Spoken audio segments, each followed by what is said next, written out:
Salut tout le monde. Eh bien, oui, on est rendu là. C'est la première capsule. 1er octobre aujourd'hui, c'est la première capsule de la finance sans cravate.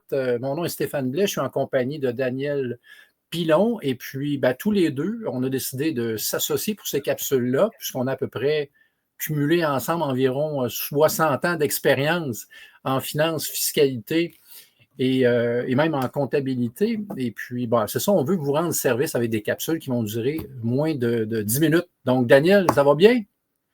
Oui, ça va bien, toi, Stéphane? Super content qu'on fasse un team puis qu'on enregistre nos émissions de Juste moins pour de 10 minutes. rassurer les gens, ta formation, toi, c'est à quelle université? Tu as une Oui, licence? Université Laval, j'ai un bac en sciences politiques, mais un bac en administration, une licence en sciences comptables, et puis c'est ça, je cumule tout près de 30 ans d'expérience. Je pense que c'est pas mal ton cas aussi en fiscalité, finance, comptabilité. Diplômé en comptabilité, 120 crédits universitaires, formation en finance, puis en comptabilité.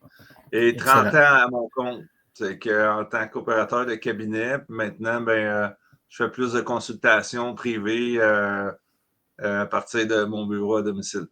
Bon, mais c'est super. Alors, vous allez voir, là, il y a plusieurs capsules à venir et aujourd'hui, on va en bloc de 3 capsules. OK? Donc, il faut comprendre que ça dure toujours 10 minutes ou moins. Donc, on va aborder les véhicules fiscaux qui sont à la disposition des particuliers. Oui, on va aller dans les entreprises, oui, on va aller dans la finance publique, mais aujourd'hui, on s'occupe du particulier. Donc, un entrepreneur, c'est aussi un particulier. Il peut utiliser ces véhicules-là. Donc, on va parler des REER, des CELI, puis dans la capsule 3, OK, on va vous expliquer comment travailler avec les deux.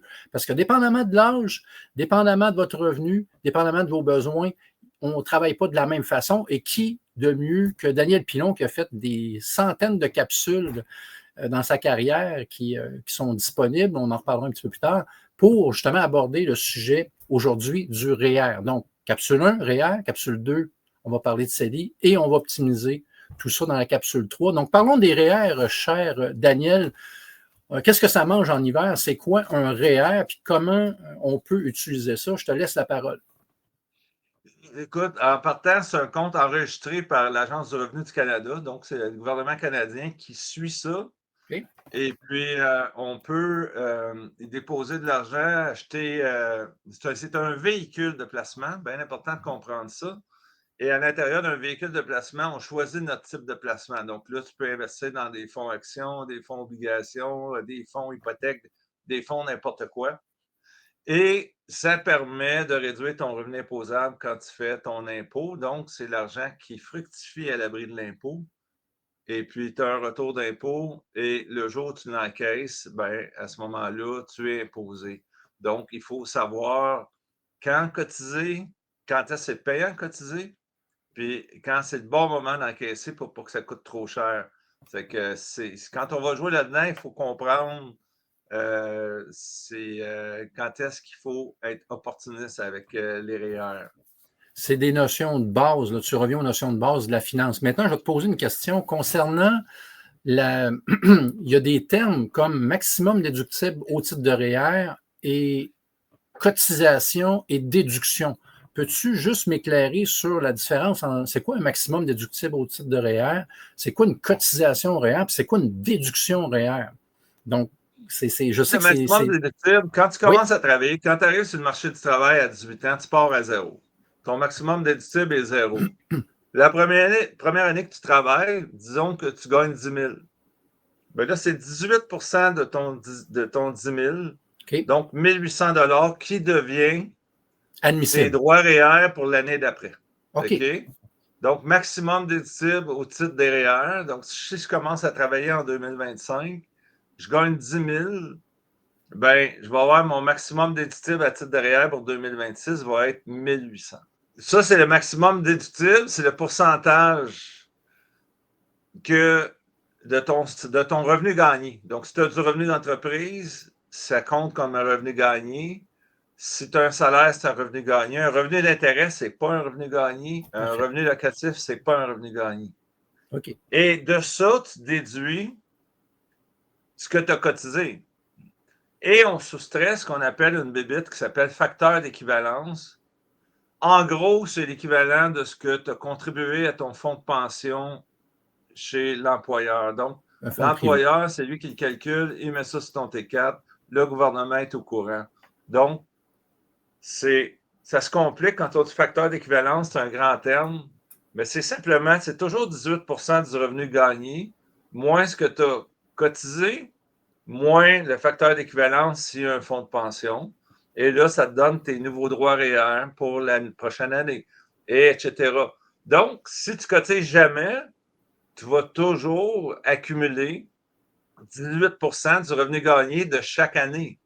Mais c'est quand même rare que tu vois quelqu'un arriver à 60 ans avec des droits REER de 300 000 400 000, parce que généralement, les gens, soit ils ont pris des REER, soit ils cotisent un fonds de pension. C'est que souvent, le fonds de pension, il bouffe, il remplace les cotisations. Oui, oui, oui. Donc, Oui, quelqu'un qui ne cotise pas, ben, s'il gagne 100 000, 18% de 100 000, c'est 18 000, mais si son facteur d'équivalence, on va dire qu'il est 12 000, ben, il reste juste 6 000. Oui, oui, c'est ça. Donc, un salarié, normalement, n'aura pas des gros montants. Et ça, on retrouve ça dans l'avis de cotisation. Quand on produit une déclaration d'impôt, on regarde l'avis de cotisation fédérale, on retrouve le montant dans maximum déductible au titre de REER. Là, on voit le montant qui est indiqué par le gouvernement fédéral.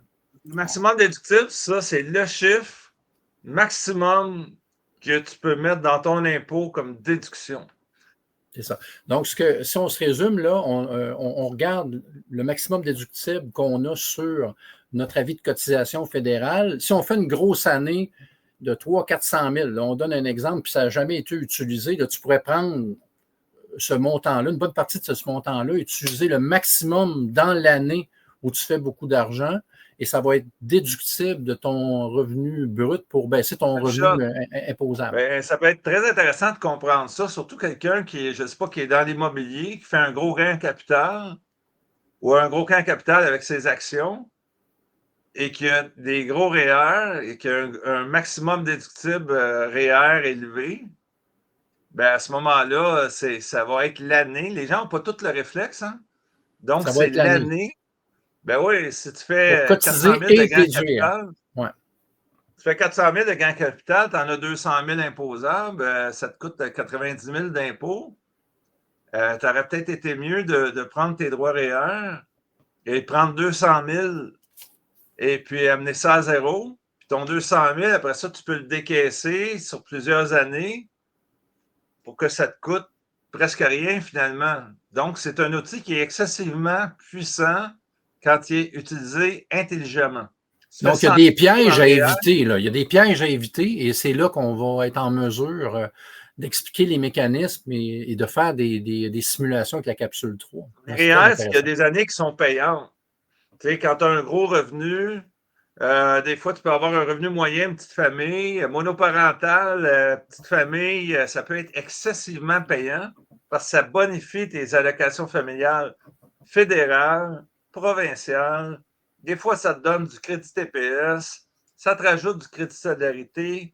Ça peut bonifier tes frais de garde au Québec parce que ces fonctions, le pourcentage des crédits frais de garde, il est bonifié quand le revenu net descend. Il peut y avoir plein d'affaires qui font que ton retour d'impôt il peut équivaloir jusqu'à 70-75% dans les cas de monoparental.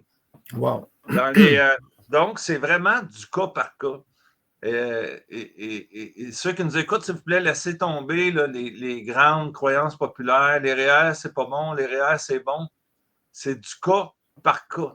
C'est un outil très puissant. Bon, c'est le fun. Alors, dans la capsule 3, alors, la prochaine capsule, Dan, ça va être sur les CELI. On va expliquer les mécanismes, comment ça fonctionne. Capsule 3, on va faire des simulations. On va tenir compte de différents types de revenus. Donc, le revenu médian d'un Québécois, un revenu à 80 000, un revenu de 125 000, célibataire, famille, tout ça. On va tout démystifier ça dans une capsule de 10 minutes dans la capsule 3. Donc, on vous invite à être avec nous. Dans la prochaine capsule 2, on va parler de CELI. Merci d'avoir été avec nous. Merci, Dan, de nous avoir démystifié les REER aujourd'hui. Donc, merci de suivre La Finance sans cravate. Et si vous avez des questions, c'est lafinancesanscravate@gmail.com, mesdames, messieurs. Et puis, ça va nous faire plaisir de vous répondre. Merci, Stéphane. Merci, Daniel. À la prochaine, tout le monde. Bye-bye. Au revoir.